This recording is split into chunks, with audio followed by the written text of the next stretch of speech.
श्लोक वैश्या ने अपने घर के बाहर लिख दिया और श्लोक से पहले अपना सुंदर चित्र बनवाया। कालिदास एक दिन ऐसी भ्रमण कर रहे थे, भ्रमण करते हुए उस नगर में उस वैश्या के घर के सामने से निकले तो श्लोक को देखा, श्लोक को पढ़ा, श्लोक को पढ़ने के बाद उस वैश्या के चित्र को देखा और चित्र को देख करके कालिदास ने तुरंत कलम उठाई और उसके ऊपर चढ़ गए और वहां खड़े होकर के उन्होंने उस श्लोक को पूर्ण किया। कमले कमलोत्पत्ति श्रूयते न तु दृश्यते। कालिदास नीचे लिखते हैं, बाले तब मुखाम भोज कथ इंद्रवरद्वयम। श्लोक की पूर्ति कैसे की? कालिदास कह रहे हैं कमल से कमल उत्पत्ति होती है, ये केवल सुना गया है, देखा नहीं गया। कालिदास ने चित्र को देख करके लिखा है, हे बाले, हे बालिके, तुम्हारे मुख रूपी कमल पर दो कमल रूपी नयन प्रकट हुए हैं, ये कमल से कमल उत्पन्न हुए तो हैं। तुम कैसे कह सकती हो कि कमल से कमल उत्पन्न नहीं होता? हम उस वैश्या को क्यों लें? हमारे गिरधर लाल का मुख कमल है और उस मुख कमल पर दो कमल नयन है ना, कमल पर कमल उत्पन्न। सभा रत्नम विद्या, सभा का रत्न क्या है? विद्या। और श्रवण तल रत्नम हरि कथा। कानों का रत्न ये कुंडल नहीं है, कानों का रत्न श्रवण पुटेशु समृतम। पूज्य पिताजी महाराज कह रहे थे, मैं अपनी कथा में कहा करता हूं, भैया ये दो दोने मिले हैं और दोना चांदी की कटोरी मुझको आप दो तो खाली पड़ी रहे तो क्या शोभा, उसमें बढ़िया खीर होनी चाहिए ना, तभी तो चांदी की कटोरी का फायदा है। भगवान ने दो तुमको बढ़िया, ये देखो, ना चांदी के, ना सोने के, ना किसी के, अलग ही धातु के हैं, पंच तत्वों के कान दिए भगवान ने, कितने सुंदर दोना दिए हैं। लेकिन यह दोना में तुम खीर भरोगे तो कान बर्बाद है जाएगो। ये दोना काय के लिए दियो है? अपनी कथा रूपी अमृत इसमें भर भर के पियो। प्रत्येक इंद्रिय को देखो आप, प्रत्येक इंद्रिय की आकृति संसार के किसी क्रिया के भोग में परिलक्षित हो जाएगी, लेकिन कान, समझ रहे हैं मेरी बात को? प्रत्येक इंद्रिय की आकृति संसार के किसी भी वस्तु के लिए वो घट जाएगी। आंख भगवान ये संसार को देखने के काम आ जाएंगी, नासिका सूंघने के काम आ जाएगी, जिह्वा रस के काम आ जाएगी, हाथ देने करने काम करने के काम आ जाएंगे, पैर चलने के काम आ जाएंगे, बाकी सब इंद्रियां सब काम आ जाएंगी। कान का है काम के? सुनने वाली वस्तुओं ने बाहर का ढांचा का है काम का? ये तो केवल अंकित किया है भगवान ने, बोले कि मैंने दोनों इसलिए बनाए कि इनको भरो। किससे भरो? बोले श्रवण तल रत्नम हरि कथा, मेरी कथा से इनको भरो। तो इसलिए गीत, ये सप्त गीत, उन सप्त गीतों पर ही अगले 8 दिन तक हम लोग चर्चा करने वाले हैं। आइए रुद्र गीत की ओर हम लोग प्रस्थान करें। रुद्र गीत की पहले भूमिका सुने, भगवान शिव ने कैसे कैसे इसको गाया। मैंने भी पहली बार आज कह रहा हूं रुद्र गीत, आज तक मैंने भी कथाओं में, क्योंकि समय का अभाव ऐसा रहता है कि हम कह ही नहीं पाते। और मैंने रात्रि भर में अनेक विद्वानों की पुस्तकें मेरे पास हैं, मैंने सबके भाव देखे, लेकिन रुद्र गीत पर किसी ने विशेष विवेचना कोई नहीं कर पाया। की होंगी शायद मेरे अवलोकन में नहीं आई, लेकिन रुद्र गीत बहुत सुंदर है, जब पढ़ा तब पता चला।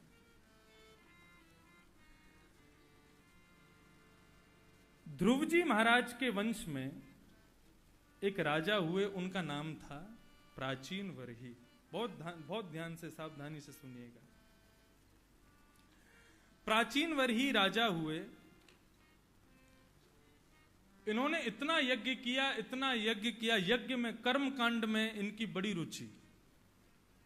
कई लोगों की कथा में रुचि नहीं होती, कई लोगों की दर्शन में रुचि नहीं होती, लेकिन कर्म कांड में बड़ी रुचि होती। हवन करा लो और महाराज सप्त चंडी यज्ञ करा लो, घर में रुद्राभिषेक करा लो मतलब उनकी कर्मकांड में बड़ी रुचि है। ठीक है, अच्छा है, कर्मकांड भगवान का अंग है, उसमें रुचि होनी चाहिए, लेकिन कर्मकांड अत्यंत नियमावलियों से युक्त होता है और कलयुग में मानव सभी नियमों को पालन करने में इतना योग्य नहीं होता। इसलिए जो नियम पालन कर सके उसको कर्मकांड के विषय में होना तो सबको चाहिए। हम भी कर्मकांड के अनुयायी हैं, सभी ब्राह्मण कर्मकांड से ही हैं, हमारा तो धन कर्मकांड है। लेकिन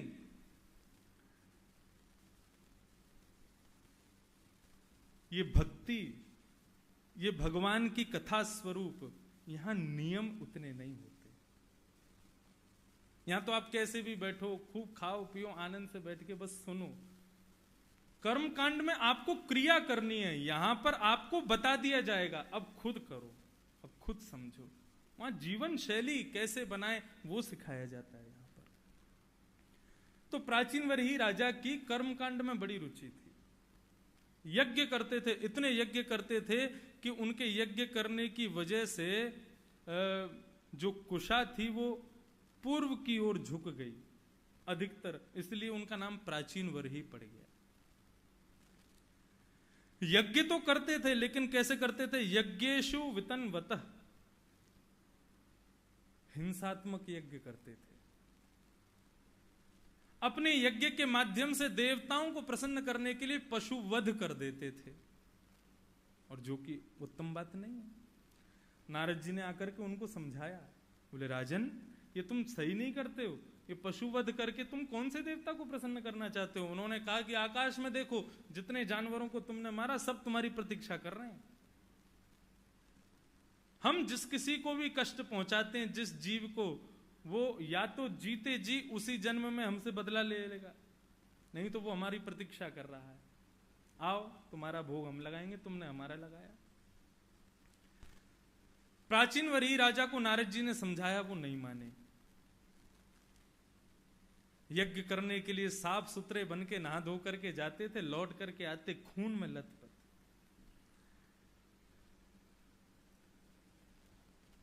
प्राचीन वरही राजा के यहां 10 पुत्रों ने जन्म लिया। इनके 10 पुत्र हुए। तुल्य नाम व्रता सर्वे धर्मस्नाता दशा भवन। 10 पुत्र हुए, लेकिन विडंबना यह कि 10 पुत्रों का एक ही नाम, प्रचेता। वो सब साथ ही चलते थे, तो उनको प्रचेता गण कहा जाता था। बहुत अच्छी कथा है और बिल्कुल नवीन कथा है, इसलिए बहुत सावधानी से सुनिएगा। मालकोश प्रचेता गण। नेपाल में 5 प्रांत हैं और 5 प्रांतों के अलग अलग नाम हैं, लेकिन फिर भी नेपाल में 5 प्रांतों को क्या, प्रांत नंबर 1, प्रांत नंबर 2, प्रांत नंबर 3। तुम कहां जा रहे हो? प्रांत नंबर 3 में जा रहे हैं, ऐसे बोलते हैं वहां के लोग। नाम अलग अलग हैं, लेकिन फिर भी वहां सबको प्रांत ही कहा जाता है बस। कितने? 7 प्रांत हैं, ऐसे ही बोलते हैं ना, प्रांत 1, प्रांत 2, प्रांत 3, ऐसे ही बोलते हैं वहां पर। पोखरा प्रांत और वो ऐसे नाम तो हैं, लेकिन सहज भाव से ऐसे कहते हैं, प्रांत 2 में जा रहे हैं, प्रांत 3 में जा रहे हैं। तो ऐसे प्रचेता गण थे। 10 भाई थे, लेकिन उनके सबके नाम एक जैसे, एक ही नाम था। और ऐसा हुआ क्यों? जब 10 का जन्म हुआ तो बड़े पुत्र का नाम जब प्रचेता रखा गया, तो छोटे भाइयों में इतना प्रेम था आपस में एक दूसरे से कि बाकी सब रोने लगे। बोले क्या? बोले हमारा नाम बदलो मत, जो बड़े भैया का नाम वही हमारा नाम, प्रचेता। सबका नाम प्रचेता। अरे प्रभु जी कहां तक कहें, आप आश्चर्य करेंगे। प्रचेता गणों को भगवान श्रीमन नारायण ने दर्शन दिया, और दर्शन देने के बाद क्या वरदान दिया? प्रचेताओं ने मांगा नहीं, भगवान ने दिया। वरम व्रणिध्वम भद्रम वो यूयम मे नपनंदना सौहदे ना पृथक धाम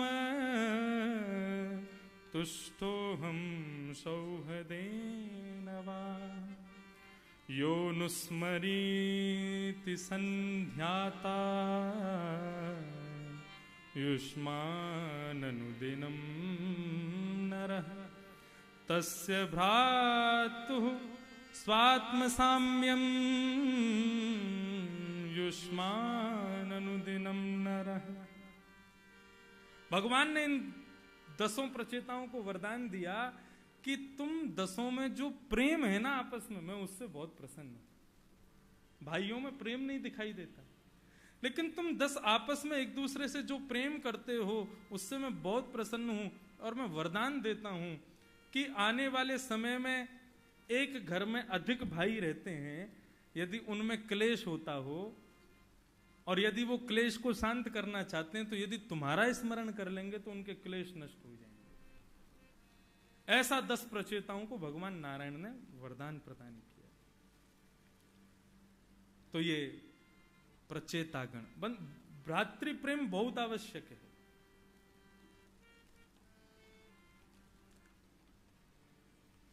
रावण मरकर के धरती पर गिर गया। प्रभु श्री राम खड़े हुए उसके सामने जाकर के, तो रावण हाथ जोड़ करके कहता है, मैं हर चीज में आपसे आगे हूं, बल में आपसे आगे, बहुत बलवान हूं मैं, साम्राज्य में आपसे आगे। आप अयोध्या नगरी के राजा होंगे, मैं स्वर्ण की नगरी लंका का राजा हूं।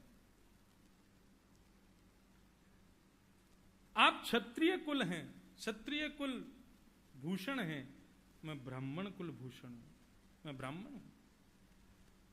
आप दशरथ नंदन हैं, मेरे दादाजी पुलस्त ऋषि हैं। मेरे यहां पर 33 करोड़ देवता सेवा करते हैं, हर चीज में आगे। आपका एक मुख है, मेरे 10 मुख हैं। अब इसका भाव ये मत ले लेना, बताओ इंद्रेश जी रावण को राम जी से श्रेष्ठ बता रहे थे। लोग आधी बातों पे ही कुछ भी बोल देते हैं। फिर आप यदि बात करें वैकुंठ की, तो वैकुंठ में जय विजय और भगवान में भेद नहीं बता सकते आप, एक से दिखते हैं। जय विजय की भी 4 भुजाएं और भगवान की भी 4 भुजा। भगवान का केवल और केवल उनका जो पता कैसे चले कि भगवान है, तो कौस्तुभ मणि, यहां पर भृगु ऋषि के पाद चिन्ह और कस्तूरी की महक, ये 3 चीजों से आप बता सकते हैं कि ये भगवान है, बाकी सब उनके अनुचर है। रावण कहता मैं हर चीज में आपसे आगे, लेकिन फिर भी आज मेरी पराजय क्यों हुई? क्यों? क्योंकि मैंने अपने छोटे भाई को घर से निकाल दिया, उससे प्रेम नहीं किया। और आपकी विजय क्यों हुई? क्योंकि आपके तीनों भाई आपको भगवत स्वरूप मान के आपका भजन करते। भरत, लक्ष्मण, शत्रुघ्न, एक भाई तो यहां सेवा में रत है और 2 भाई 14 वर्षों से अयोध्या में आपकी तपस्या सेवा कर रहे हैं। भ्रातृ प्रेम का बल आज आपके बानर बल से आप नहीं जीते, आप अपने बल से नहीं जीते, आप केवल अपने भ्रातृ प्रेम की वजह से आज जीत गए हो। और मैं भ्रातृ द्वेष की वजह से आज हार गया। ये बात कहकर के रावण परधाम चला गया था। तो भ्रातृ प्रेम बहुत जरूरी है, भाइयों में प्रेम होना चाहिए। तो ये प्रचेतागण 10 भाई, इन्होंने अपने पिताजी के यज्ञ, हिंसात्मक यज्ञ से ये भी दुखी हो गए और इन्होंने एक दिन पिताजी से कहा, पिताजी हमको कहना तो नहीं चाहिए, लेकिन आप जो हिंसात्मक यज्ञ करते हैं इसको मत कीजिए, बंद कर दीजिए। प्राचीन वरी राजा कहने लगे, अच्छा हमको ज्ञान देते हो, हमसे सीखे और हमको ही ज्ञान दे रहे हो, चलो चलो अपना काम करो, भजन में मन लगाओ। गुरु आज्ञा गरीयसी, पिता की आज्ञा का पालन करना चाहिए। और आज्ञा मान करके 10 प्रचेता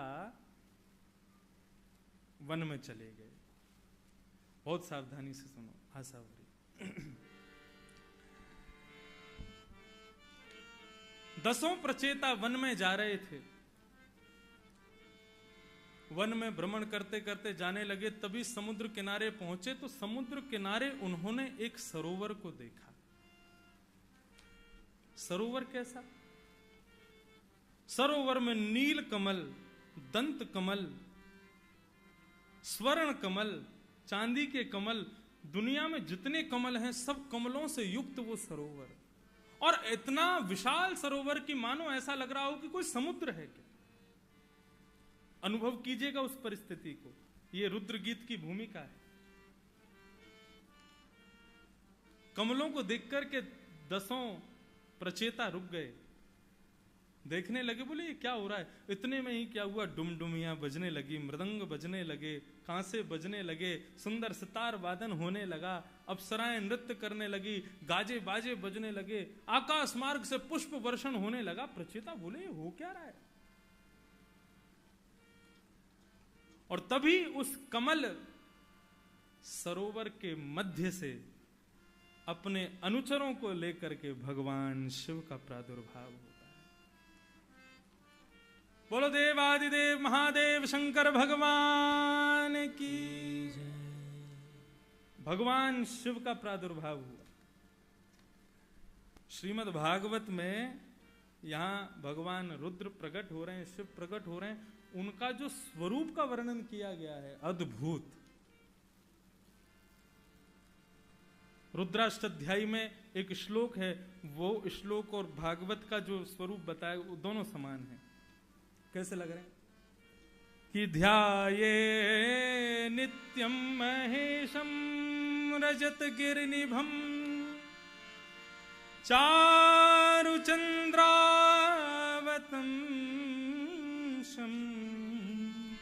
सब लोग हाथ जोड़ के शंकर जी का ध्यान करो। आज सोमवती अमावस्या है और रुद्र गीत प्रारंभ हो रहा है। कैसे लग रहे हैं भगवान शिव कि ध्याये नित्यम महेशम रजत गिरिनिभम चारुचंद्रावतम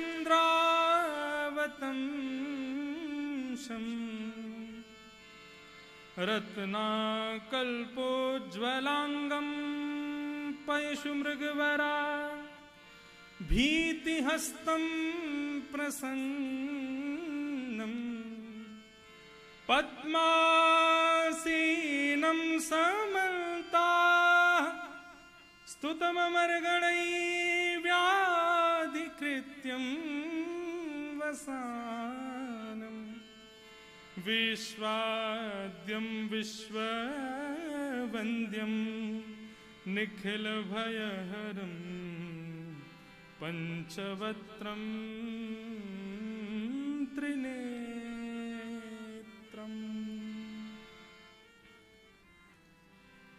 प्रचेता गणों के सामने जब ऐसा अनुभव होने लगा, मृदंग बजने लगे, गाजे बाजे बजने लगे, सुंदर सुगंधी आने लगी, तभी उन्होंने देखा कमल उस सरोवर के मध्य में से अपने अनुचरों को लेकर के भगवान शिव प्रकट हो रहे हैं। वर्णन करते हैं कैसे हैं शिव, कैसा स्वरूप है उनका। अनुभव कीजिएगा, अपने हृदय पटल पर उस छवि को स्थापित कीजिएगा। ध्याये नित्यम महेशम रजत गिरिनिभम। भगवान शिव का स्वरूप कैसा है। कई लोगों के बहुत संदेह दूर होंगे इस बात से। कई लोग ऐसा समझते हैं कि भगवान शिव का स्वरूप नील वर्ण का है। नहीं, रजत गिरिनिभम, चांदी जब चमकती है तो जैसा चांदी का रंग है वैसा भगवान शिव का रंग है। कर्पूर गौरम करुणावतारम। कई लोग इस श्लोक को सुनते ही तुरंत आरती जला देते हैं महाराज। कई जगह मैंने देखा है, विदेशों में भी, बस इतना बोले कर्पूर गौरम। आरती कहाँ है, आरती लाओ, कर्पूर गौरम बोल रहा है। अरे भगवान शिव का स्वरूप बताया। किसी ने पूछा भगवान कैसे, बोले गोरे हैं। कैसे गोरे, बोले कैसे गोरे, कपूर जैसे गोरे। तो बोले कर्पूर गौरम, कपूर जैसे गोरे। अगर भगवान शिव नीले होते तो उनके गले का नीलकंठ कभी दिखाई देता? कभी नहीं दिखता। वे गोरे हैं।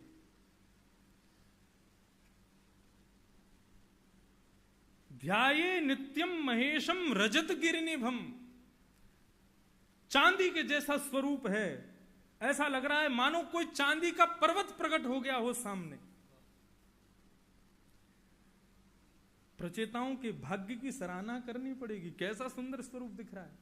और ध्याये नित्यम महेशम रजत गिरिनिभम चारु चंद्रावतंशम। कैसे हैं भगवान शिव? बोले द्वितीया के चंद्रमा को मस्तिष्क पर धारण किया। बड़े चंद्रमा को नहीं, बाल रूप चंद्रमा का धारण करते हैं। आज अमावस्या, कल प्रतिपदा, परसों एकम, फिर द्वितीया। द्वितीया कितना छोटा सा चंद्रमा, वो चंद्रमा शिव जी धारण करते हैं अपने ऊपर, बाल स्वरूप। चारु चंद्रावतंशम रत्ना कल्पोज्वलांगम। बोले अंग कैसे हैं भगवान शिव के, एक एक अंग छरेरा बदन है, मानो जैसे कोई वर्कआउट करके निकला हो, सिक्स पैक आदि दिख रहे हैं महाराज। खूब सुंदर छरेरा बदन है भगवान शिव का। और एक एक अंग है कैसा, बोले जिस प्रकार स्वर्ण को आप अग्नि में थोड़ी देर रखने के बाद निकालोगे तो स्वर्ण की चमक इतनी तीव्र होती कि उसको देख नहीं सकते, ऐसा एक एक अंग चमकता है भगवान शिव का। रत्ना कल्पोज्वलांगम पयुष मृग वरा, मृग चर्म हाथ में लिए हैं, और भीति हस्तम प्रसन्नम, हाथ से आशीष देते हुए प्रसन्न मुद्रा में खड़े हैं भगवान शिव।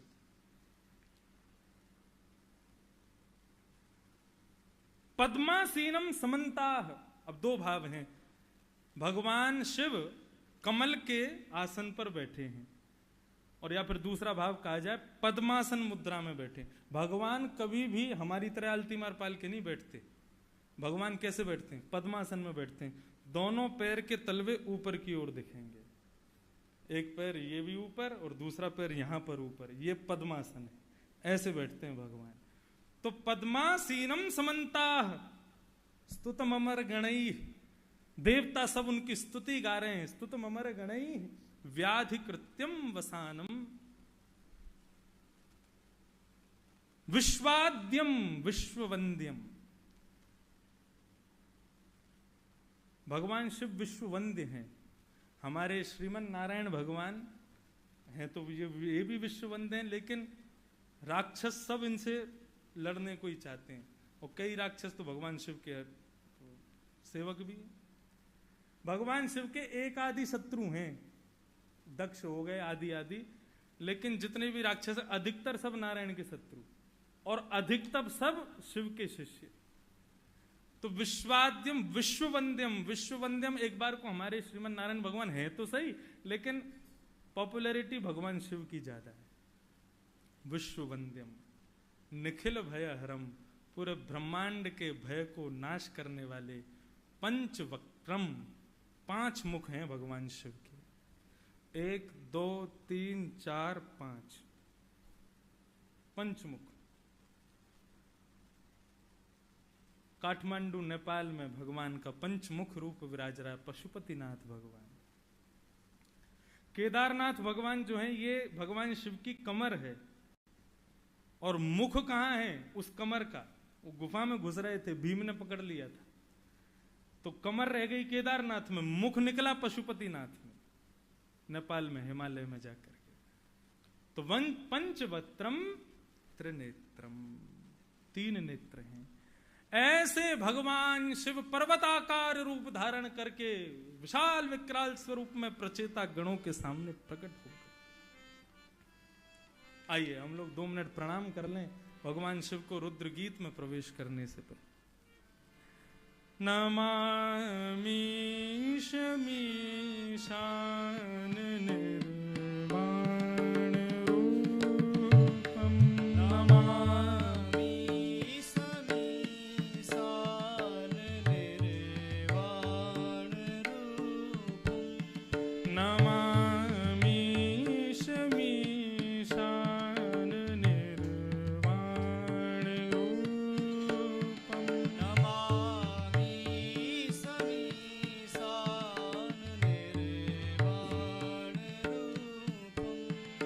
विभुं व्यापकं ब्रह्मवेदस्वरूपम्,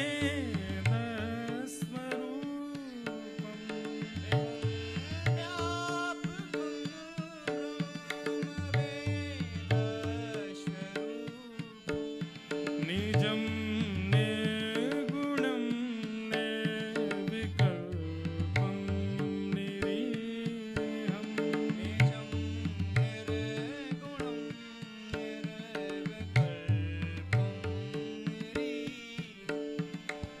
चिदाकाशमाकाशवासं भजे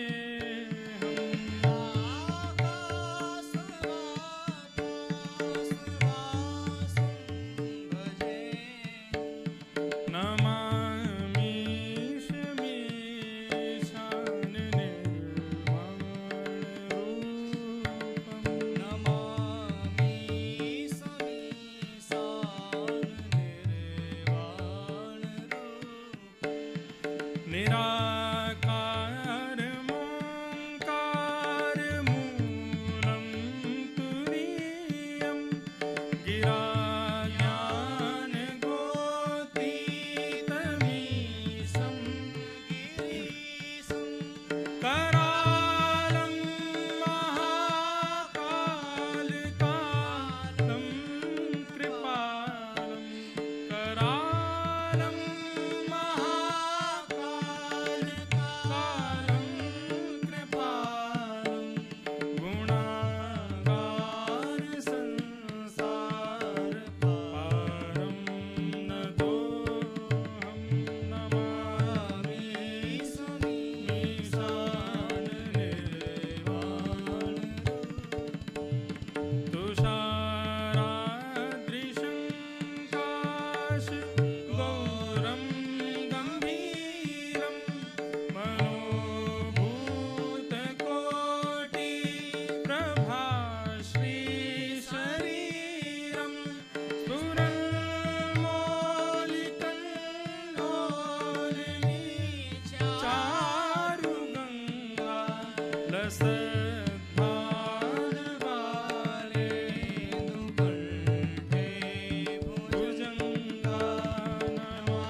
देवादिदेव महादेव शंकर भगवान की।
परे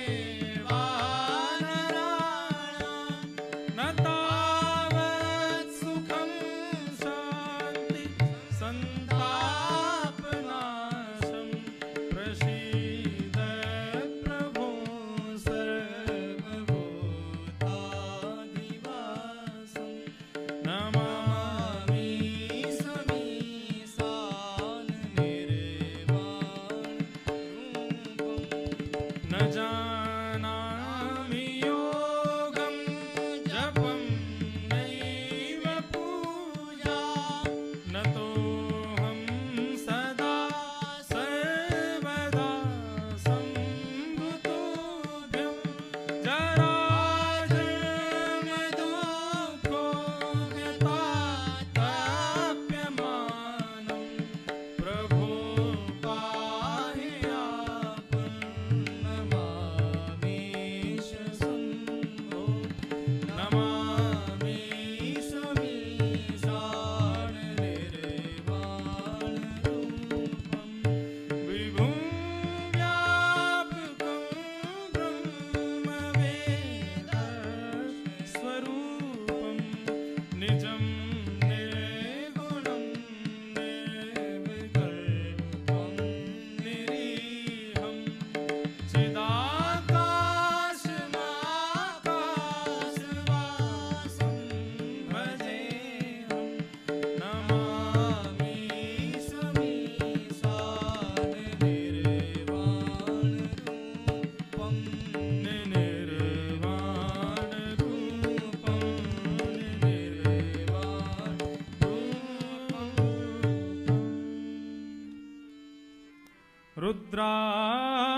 रुद्राष्टकमिदं प्रोक्तं विप्रेण हरतोषे ये पठन्ति नरा भक्त्या तेषां शम्भुः प्रसीदति।